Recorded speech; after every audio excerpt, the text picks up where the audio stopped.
cosmic encounter, Dr. Aya Nakamura adjusted her telescope with precise movements that had become second nature after years of astronomical research. The crisp mountain air filled her lungs as she stepped back to check her calculations again. Something was wrong with the data she had been collecting for weeks now. A strange energy signature emanating from the Cassiopeia constellation that shouldn't exist according to current scientific understanding. Third anomaly this week, she muttered to herself, pushing a strand of black hair behind her ear. Either my equipment is malfunctioning or something very interesting is happening up there. The research station was silent around her. The rest of her team had returned to the base camp 2 miles down, the mountain leaving Aya alone with the stars just as she preferred. The solitude of these nights gave her clarity that bustling university laboratories never could. A soft, rustling sound from the tree line caught her attention. Aya turned expecting to see a deer or perhaps a fox. Instead, her breath caught in her throat. "Hello," said a melodious voice that seemed to contain multiple tones simultaneously. "I believe you've been tracking my arrival." Standing at the edge of the clearing was a woman. At least Aya thought it was a woman. Her skin was an impossible shade of purple that seemed to shimmer slightly in the moonlight. Her eyes were large and expressive, containing what looked like swirling galaxies within their irises. Her features were striking yet somehow familiar enough to be recognized as humanoid. "Who are you?" Aya managed to ask, her scientific mind already cataloging the impossibilities before her.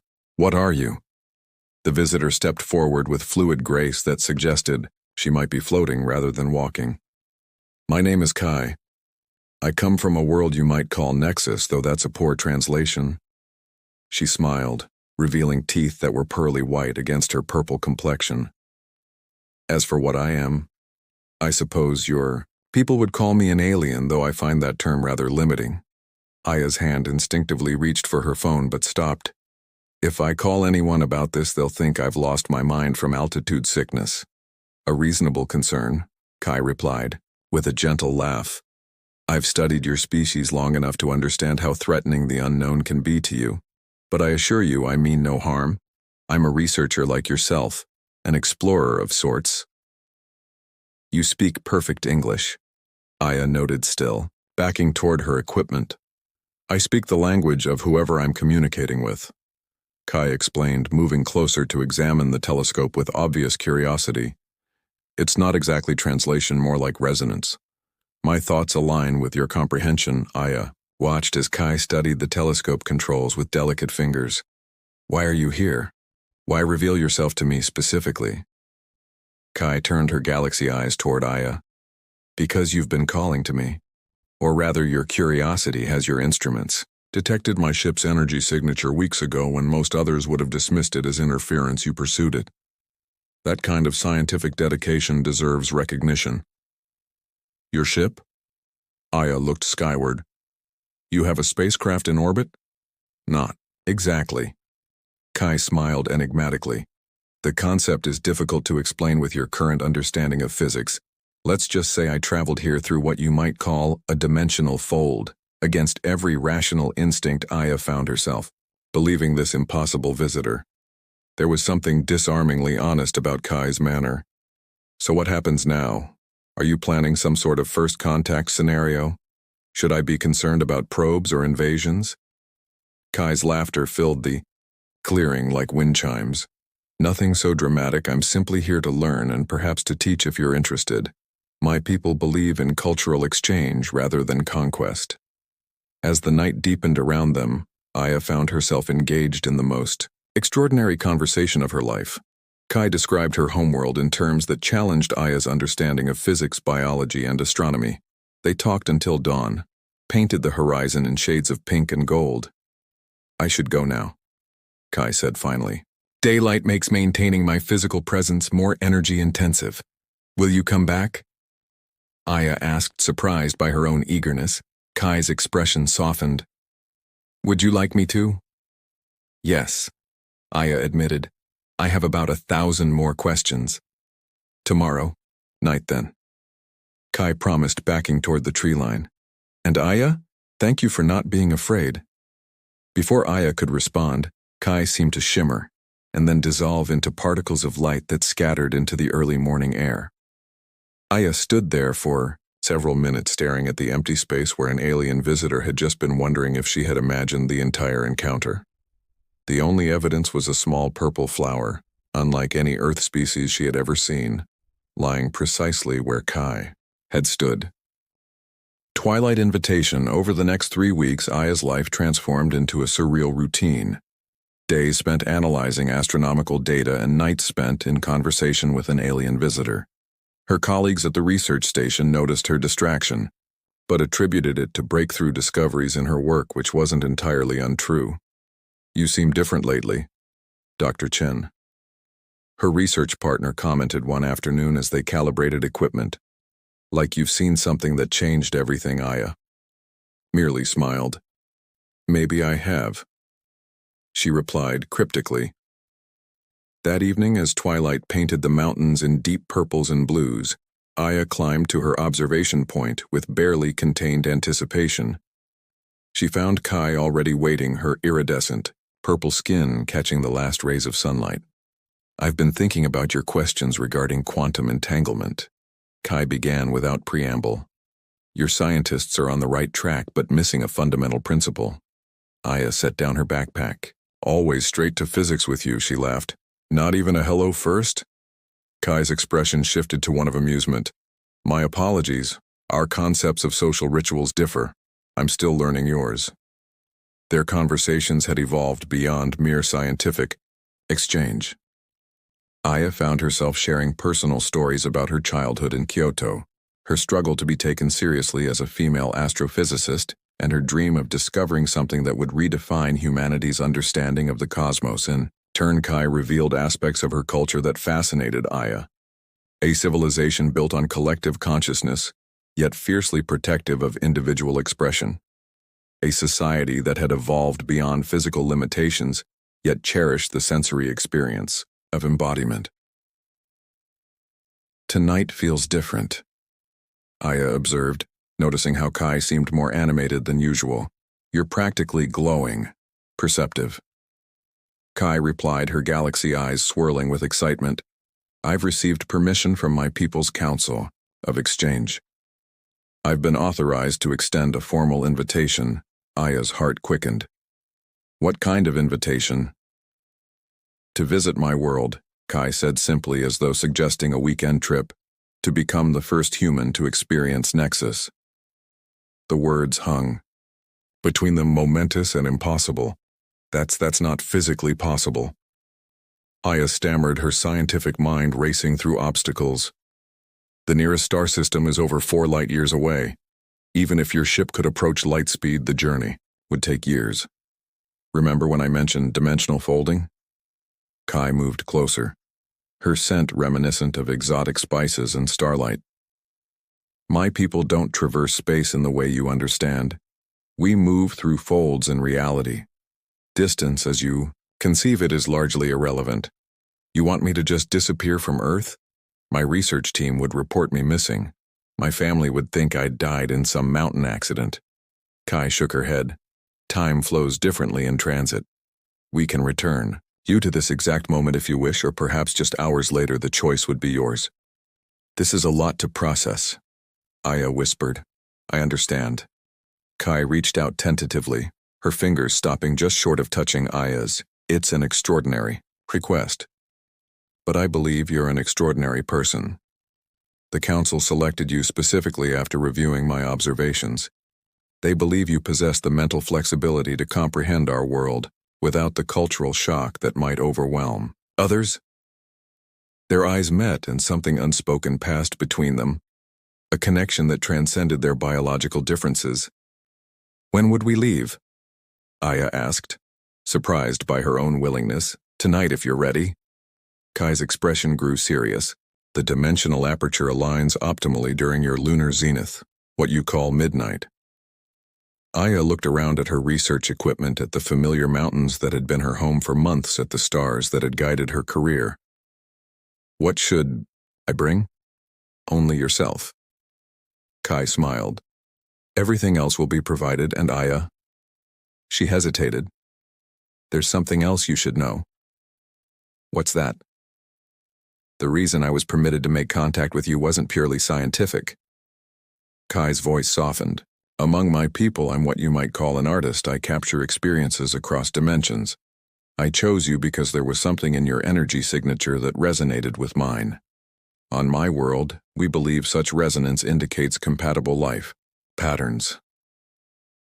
Aya processed this revelation. Are you saying we were drawn to each other? Like some kind of cosmic attraction? Perhaps, Kai acknowledged. Or perhaps it's simply that curious minds recognize each other across any distance. As midnight approached, Aya found herself standing beside Kai at the edge of a mountain cliff. The full moon illuminated the landscape in ethereal silver. Are you certain? Kai asked one final time. Once we begin, there's no turning back until we complete the journey. Aya took a deep breath. I've spent my life studying the stars. Now I have a chance to touch them. How could I possibly say no? Kai smiled and extended her hand. Then hold on to me, and whatever happens, don't let go. Their fingers interlaced, purple skin against tan. Close your eyes, Kai whispered. The transition can be overwhelming for new travelers. Aya complied, feeling Kai's grip tighten. Then came a sensation of falling not downward, but sideways, as though gravity had suddenly shifted its orientation. The air around them seemed to compress then expand exponentially. A sound like the universe inhaling surrounded them, and Aya felt her consciousness stretching beyond the boundaries of her physical form. When she finally opened her eyes, everything had changed. Amethyst horizons. Aya gasped as her vision cleared, revealing a landscape beyond imagination. The sky wasn't blue, but a deep violet streaked with ribbons of turquoise and gold. Floating islands hovered at different elevations connected by bridges of pure light structures that seemed grown rather than built, rose organically from crystalline terrain pulsing with internal luminescence. Welcome to Nexus. Kai's voice sounded richer here, more complex with harmonics that human ears weren't designed to fully perceive. More specifically, my home region called Luminaris. Aya struggled to process the sensory overload. It's beyond words. She managed her scientific mind, desperately trying to catalog the impossibilities surrounding her. How can those islands float? What's generating the atmospheric luminosity? The gravity feels similar to Earth, but slightly lighter. Kai laughed. Always the scientist. Your curiosity is why you're here. She gestured toward a nearby structure that resembled a spiral shell made of opalescent material. This is my dwelling. We'll rest there while your system acclimates to our environment. Inside, Kai's home space seemed to fold upon itself, creating rooms that couldn't possibly fit within the exterior. Dimensions. Surfaces responded to their presence, lighting up or shifting form to accommodate them. Please sit. Kai indicated what appeared to be a cushion of woven light. Would you like refreshment? Our sustenance might seem unusual to you, but I've prepared something compatible with your biology. As they sat together, Kai explained more about her world, a civilization built on principles of energy manipulation and consciousness expansion, where physical forms were malleable and technology, indistinguishable from natural evolution. Our people evolved beyond physical limitations millennia ago, she explained, offering Aya a crystal containing swirling liquid that tasted like honey and starlight. Yet we maintain corporeal forms because embodied experience provides unique perspectives. Your people, they look like you? Aya asked, similar though with variations. Kai responded, we express individuality through energy patterns rather than physical features, though visitors often perceive us as humanoid for ease of interaction. As night fell, or what passed for night on a world with 3 small moons, the air filled with bioluminescent particles that danced like fireflies. Would you like to explore the night gardens? Kai asked, extending her hand. The gardens proved to be forests where plants responded to presence, singing in tones that vibrated through Aya's body. Plants that changed color as they passed vegetation, that reached out with gentle tendrils to touch them in a clearing filled with glowing flora. Kai turned to Aya. May I share something with you? A form of communication my people practice? At Aya's nod, Kai placed her palm gently against Aya's cheek, her touch cool, yet somehow radiating warmth. A cascade of images and emotions flooded through Aya's consciousness. Kai's first glimpse of Earth's blue oceans, her fascination with human music, the careful observation of Aya through many nights before their first meeting, and beneath it all, a current of affection that transcended physical differences. When the connection broke, Aya found herself breathless. That was incredible," she whispered. "It's how we truly know each other." Kai explained, her galaxy eyes reflecting the bioluminescent light around them. "Words are limited. Shared consciousness is truth. I felt how you see me," Aya said softly. "It's beautiful." "You are beautiful," Kai replied, moving closer. "Your mind, your curiosity, your courage in coming here, all beautiful." Their first kiss happened beneath alien stars, a meeting of worlds literally and figuratively. Kai's lips cool against Aya's, yet somehow igniting warmth that spread through her entire body. As they embraced, the plants around them pulsed, with responsive light as though the entire garden celebrated their connection. Later, as they walked back toward Kai's dwelling, hand in hand, Aya noticed tall, elegant structures in the distance with purple-skinned figures moving about. "Tomorrow," Kai promised, following her gaze, "I'll take you to meet others tomorrow. You'll begin to understand who we truly are and perhaps who you might become here." Cultural Symphony.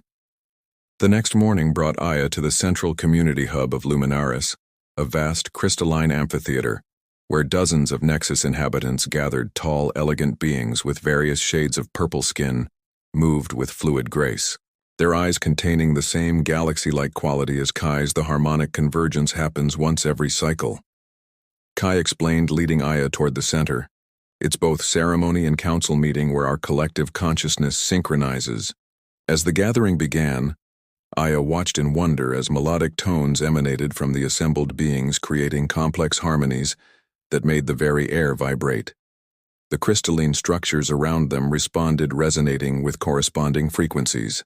"It's beautiful," Aya whispered. "It's more than sound," Kai replied. "It's information, governance, art, and spirituality combined. Our history, our decisions, our future, all expressed through harmonic resonance." An imposing figure approached them, her deep violet skin adorned with luminescent markings. "Kai of the Twilight Chorus, you've brought an outsider to our sacred gathering." Her voice carried disapproval, though her face remained serene. "Elder Sarah, this is Dr. Aya Nakamura of Earth." The council approved her visit. "Observation was approved," Elder Sarah corrected, "not participation." Aya stepped forward. "I mean no disrespect. I'm here to learn." "Yet you carry disharmony." Elder Sarah gestured to a pendant around Aya's neck. "The metal you wear disrupts our frequencies." Aya touched her silver necklace, a gift from her grandmother. "I didn't know." The gathering had gone silent. All eyes turned toward them. "I should leave," Aya whispered to Kai, feeling suddenly alienated. "No." Kai placed a protective hand on Aya's shoulder. "Elder Sarah, the ancient texts speak of adaptation, not exclusion. If our harmonies cannot encompass difference, how can we claim evolutionary superiority?" Tension filled the air as Elder Sarah considered Kai's challenge. "The human may remain," she finally announced, "but you, Kai, will be responsible for any dissonance she creates." That evening in Kai's dwelling, their conversation turned serious. "I've put you at risk," Aya said, removing her necklace. "I should return to Earth." "No." Kai moved closer, taking Aya's hands. "What happened today was important. The elders need to understand that true harmony incorporates difference, not eliminates it." Their kiss that night carried new urgency, a bridge between worlds that seemed increasingly difficult to span. Celestial harmony. The final day of Aya's visit brought them to the Edgelands, where reality itself seemed to thin. A place where the boundaries between dimensions became visible as shimmering curtains of light. "The council has summoned us," Kai explained, her expression guarded. They've reached a decision about our connection. Commander Rena, the head of the council, awaited them, her ancient eyes containing stars that had long since died. We've observed your interaction with our visitor Kai, Commander Rena began, and we've reached an unprecedented conclusion. Aya held her breath, expecting banishment. The resonance between you is genuine. Commander Rena continued, a harmony we haven't encountered in 7,000 cycles. It suggests possibilities we hadn't considered. What possibilities? Kai asked. That evolution continues through connection, not isolation. Commander Rena gestured to the dimensional boundaries. We propose an exchange program. Dr. Nakamura would share human scientific understanding while learning our harmonics. In return, Kai would establish a permanent fold between our worlds, allowing controlled visitation. You mean I could return to Earth and come back here? Aya asked, astonished. With limitations. Commander Rena nodded. The fold would require maintenance from both sides, a commitment from both of you. Kai turned to Aya, her galaxy eyes swirling with emotion. It would mean dividing your life between worlds, between your research and mine, between your reality and ours. Aya looked out at the impossible landscape, then back at Kai, whose purple skin now seemed as familiar as her own reflection. Isn't that what scientists do? Bridge the unknown? Besides, she smiled, taking Kai's hand. I've crossed the stars to find you. I think I can manage a commute between dimensions. Their laughter mingled as they sealed their agreement with a kiss that promised not an ending, but a beginning. A new chapter where boundaries between worlds, like the boundaries between hearts, existed only to be transcended. As they prepared the fold that would return Aya to her mountain observatory, Kai whispered, The stars brought us together, but we choose to remain connected. That's the true miracle. Aya stepped through the dimensional fold hand in hand with Kai. Returning to Earth changed not just by what she had seen, but by whom she had come to love. A human scientist and a purple-skinned alien united by curiosity, wonder, and the universal language of connection. Under the same stars, viewed from different worlds, they had found harmony. The greatest discovery wasn't a place, but the bridge between places, the space where differences didn't separate but completed each other, creating a new constellation all their own.